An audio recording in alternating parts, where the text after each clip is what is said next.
because Peter, being a faithful Jewish man, he wasn't just following these rules and the dietary restrictions just to look good. It was to mark him as a faithful follower of God. It was about his core identity. And if he couldn't look to following these rules and these dietary restrictions as things that would identify him as a follower of God, what did he have?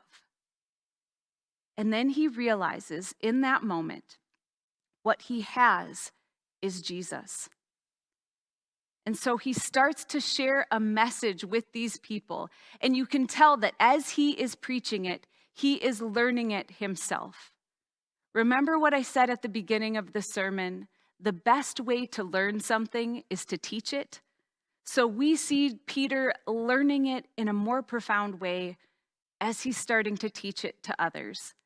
And we see him realize that you can never change just one thing.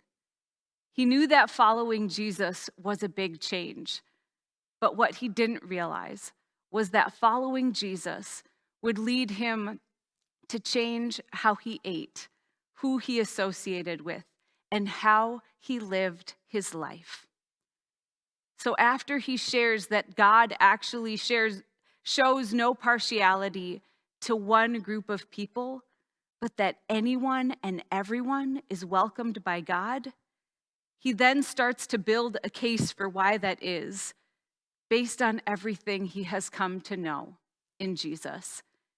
And what he realizes is that God was the one who was driving this action all along. He says in the beginning of this message that he realizes that God was the one who sent Jesus to the people of Israel with this message of peace, where they learned that Jesus is Lord of all. And so he went back to the beginning of the story for him of how John baptized Jesus, how in that moment God had anointed Jesus with the Holy Spirit and with power. And with that, Jesus went around doing good, sharing this message of God with everyone he met. He healed people in the name of God.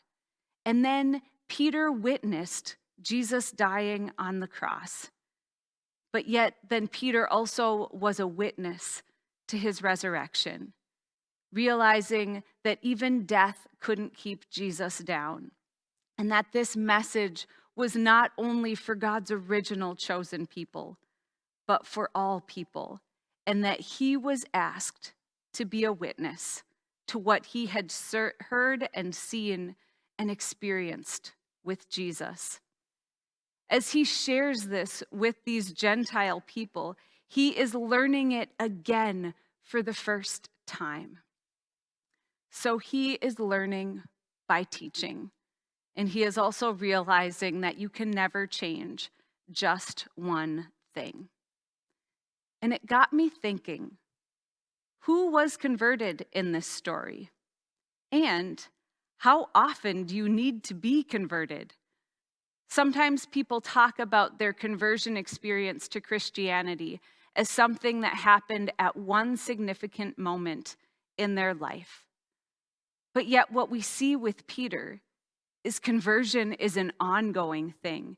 There may be one impactful, significant moment that helped get it started, but conversion was never meant to be a moment, but a movement, something that continues to push us through our whole lives.